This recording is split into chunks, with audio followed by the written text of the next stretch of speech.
ఈరోజు రాష్ట్రంలో fee reimbursement సమస్య రోజు రోజుకు అదొక అతిపెద్ద సమస్యగా 15 లక్షల విద్యార్థుల సంబంధించిన సమస్య అది తీవ్ర రూపం దాలుస్తుంది. మరి ప్రభుత్వం మేము స్పందించకుండా గత కొంతకాలంగా 100 కోట్లు రిలీజ్ చేస్తామని ఒకసారి, 250 కోట్లు రిలీజ్ చేస్తామని చెప్పేసి ఒకసారి విద్యార్థులను మభ్యపెట్టే ప్రయత్నం చేస్తుంది. మరి మిత్రులారా చూస్తే ప్రభుత్వం గడిచిన 3 సంవత్సరాలుగా దాదాపుగా సంవత్సరానికి 3.5 లక్షల కోట్ల చొప్పున 10 లక్షల కోట్లు ఖర్చు పెట్టింది. 4 లక్షల కోట్లు అప్పు తీసుకొచ్చింది. 14 లక్షల కోట్ల ఖర్చులో 12,000 కోట్లు ఈ రాష్ట్రంలో ఉన్న 70 లక్షల మంది విద్యార్థులు, అందులో 15 లక్షల మందికి ఫీజు రియంబర్స్మెంట్ పథకం ద్వారా లబ్ధి చెందుతున్నారు. మరి 15 లక్షల మంది విద్యార్థులకు ఇవ్వాల్సిన 12,000 కోట్లు గత 5 సంవత్సరాల నుంచి పెండింగ్లో ఉన్నాయి. ఆ పెండింగ్ వల్ల విద్యార్థులకు కాలేజీ యాజమాన్యాలు సర్టిఫికెట్లు ఇవ్వకపోవడం, వాళ్ళు పై చదువులకు వెళ్ళలేకపోవడం, ఉద్యోగాలకు దూరం అవ్వడం అనే పరిస్థితులు జరిగిపోతున్నాయి. మరి ఫీజు రియంబర్స్మెంట్ పథకం ఆర్ కృష్ణ గారు 2008లో సుదీర్ఘకాలంగా పోరాటం తర్వాత ఆయన నిరాదీక్ష కూర్చొని ఫీజు రియంబర్స్మెంట్ పథకాన్ని తీసుకొచ్చిండు. మరి అలాంటి పథకం గడిచిన 19 సంవత్సరాలుగా ఈ రాష్ట్రంలో, ఉమ్మడి రాష్ట్రాల్లో సుమారుగా 2 కోట్ల కుటుంబాలు లబ్ధి పొందినాయి. మొదటి తరం డాక్టర్లు తయారయ్యారు, మొదటి తరం ఇంజనీర్లు తయారయ్యారు, మొదటి తరం ప్రభుత్వ ఉద్యోగులు తయారయ్యారు. ఫీజు రియంబర్స్మెంట్ ద్వారా ఒక గొప్ప సామాజిక మార్పు జరిగింది ఫీజు రియంబర్స్మెంట్ ద్వారా. మరి దేశంలో ఎక్కడా లేని విధంగా అతి గొప్ప మార్పుకు శ్రీకారం చుట్టిన ఫీజు రియంబర్స్మెంటు 2 లక్షల కుటుంబాల్లో వెలుగు నింపిన ఫీజు రియంబర్స్మెంటు పథకాన్ని ఇప్పుడు ప్రభుత్వాలు కుట్రతోటి పీసీలు చదువుకుంటే ఎక్కడ బాగుపడతారో, ఎక్కడ మా సీట్ అడుగుతారో, మా రాజ్యాధికారంలో భాగం అడుగుతారో అన్న కుట్రలో భాగంగా ఈరోజు ఫీజు రియంబర్స్మెంట్ను రకరకాల కారణాలు చూపి దాన్ని మొత్తం తొక్కిపెట్టి రద్దు చేసే పరిస్థితి ఉంది. మరి ఇలాంటి పరిస్థితుల్లో నిన్న మేము పాలమూరు యూనివర్సిటీలో కూడా నిరాహార దీక్ష పూనుకోవడం జరిగింది. రాష్ట్ర వ్యాప్తంగా ఆర్ కృష్ణ ఇచ్చిన పిలుపు మేరకు విశ్వవిద్యాలయాల్లో, కాలేజీల్లో విద్యా సంఘాలు, విద్యార్థుల సంఘాలు, ఉద్యమ సంఘాలన్నీ కూడా ఫీజు రియంబర్స్మెంట్ మీద అతిపెద్ద ఉద్యమాన్ని ముందు తీసుకుపోతున్నాయి. రాష్ట్ర వ్యాప్తంగా కూడా ఈ ఉద్యమం తీవ్ర రూపం దాలుస్తుంది. ఇప్పటికైనా విద్యాశాఖను నిర్వహిస్తున్న ముఖ్యమంత్రి గారు 12,000 కోట్లు అది పెద్ద అమౌంట్ కాదు. మీరు 1,000 కోట్లు కాంట్రాక్టర్లకు కమిషన్లు వస్తాయని చెప్పి ఇస్తున్నారు. 1,000 కోట్లు మీరు మూసి సుందరీకరణ కోసం ఖర్చు పెడుతున్నారు. 1,50,000 కోట్ల బడ్జెట్తో మూసి సుందరీకరణ అని అంటారు. 1,00,000 కోట్లతోటి 4th సిటీ అంటారు. ఏ ఉద్యమ సంస్థలు మిమ్మల్ని అడిగినాయి మూసి సుందరీకరణ చేయమని? ఏ ఉద్యోగ సంఘాలు, ఏ ప్రజా సంఘాలు, ఏ విద్యార్థి సంఘాలు మీ దగ్గరికి వచ్చి మాకు 4th సిటీ కావాలని అడిగినాయి? మరి ప్రజలు కోరంది, ప్రజలు అడగని దానిపైన లక్షల కోట్లు ఖర్చు పెట్టి మీరు ప్రజలు అడుగుతుండి విద్యార్థుల భవిష్యత్తుతో ముడిపడిన ఫీజు రియంబర్స్మెంట్ పథకాన్ని ఎందుకు రద్దు చేయాలనుకుంటున్నారు? అది రద్దు చేసే కుట్ర ఎందుకు చేస్తున్నారు? ఇప్పటికైనా ఈ కుట్ర మానుకోవాలని చెప్పేసి వేదిక ద్వారా తెలియజేస్తూ, ఈ ఉద్యమం ఉధృతం కాకమునిపే వీలైనంత త్వరగా కాలేజీలకు ఫీజు రియంబర్స్మెంట్ పథకాన్ని, దానికి సంబంధించిన బకాయిలను వెంటనే విడుదల చేయాలి. ఫీజు రియంబర్స్మెంట్ పథకం కూడా పాత పద్ధతిలోనే కొనసాగించాలని చెప్పేసి మరొకసారి తెలియజేస్తున్నాం.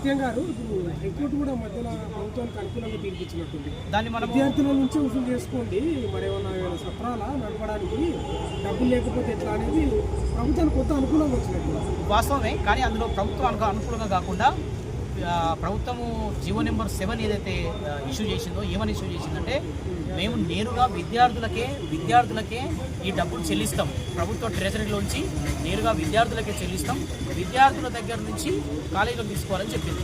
అయితే కాలేజీ యజమాన్యాలు ఏం చేశారంటే, వాళ్ళు పిటిషన్ వేసి ప్రారంభంలోనే, అంటే అడ్మిషన్ ప్రారంభంలోనే విద్యార్థులు మాకు చెల్లించాలి, ఆ డబ్బులు వాళ్ళే ఉంచుకోవాలంటే ఆ విషయం పైన మళ్ళీ మేము కోర్టుకు వెళ్ళడం జరిగింది. ప్రభుత్వం కూడా కోర్టు స్టే ఇచ్చింది. ప్రభుత్వం కూడా విద్యార్థుల దగ్గర తీసుకోవద్దు, ఖచ్చితంగా మేము విద్యార్థుల అకౌంట్లో వేసినప్పుడే ఆఫీసు మాత్రమే తీసుకోవాలని చెప్పింది. అసలు చదువుకోవడానికి డబ్బులు లేకనే విద్యార్థులు ఫీజు రియంబర్స్మెంట్ స్కీమ్ పైన డిపెండ్ అయినారు. అలాంటి విద్యార్థులను మీరు ప్రారంభంలోనే, అడ్మిషన్ల సమయంలోనే కట్టమంటే ఎక్కడి నుంచి కడతారు? అది మళ్ళీ ఇబ్బంది పడతారన్న ఉద్దేశంతో ఆ విధానాన్ని వద్దని చెప్పినాం. అట్లాగే పాత బకాయిలు ఉన్న 12,000 కోట్లను తక్షణమే రిలీజ్ చేయమని చెప్పి అడుగుతున్నాం.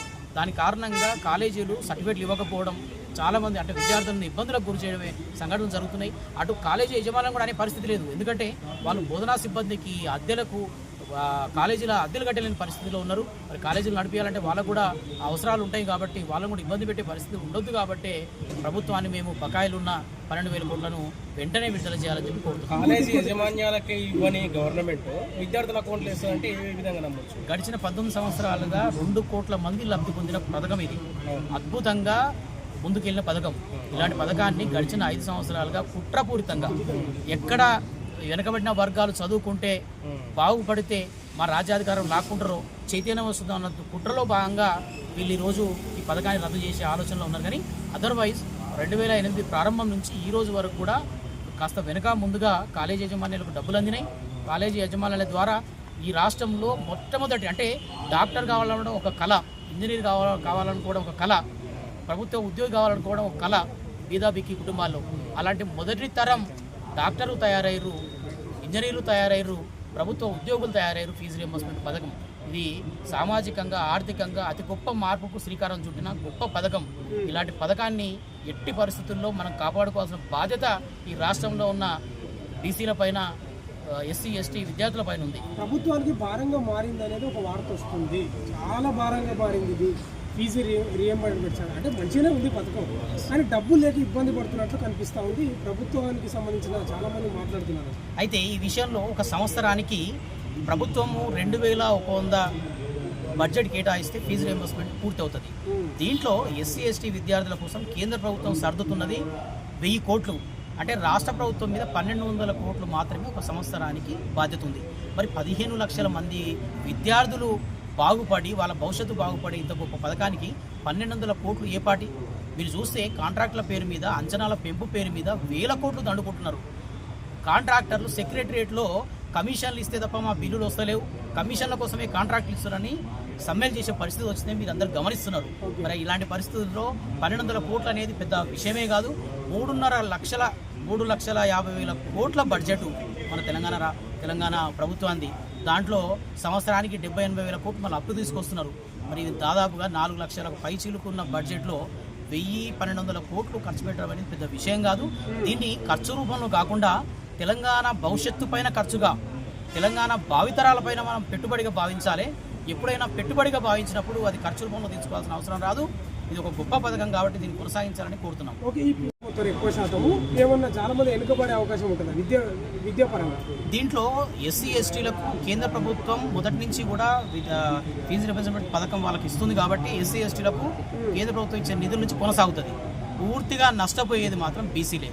బీసీలకు వీళ్ళు ఫీజు రియంబర్స్మెంట్ పథకం పెట్టడం, కాలేజీల పైన ఫీజు నియంత్రణ లేకపోవడం వల్ల ఈరోజు ఒక సంవత్సరానికి 1,50,000 నుంచి 2 లక్షల రూపాయలు ఇంజనీరింగ్ కాలేజీలు వసూలు చేస్తున్నాయి.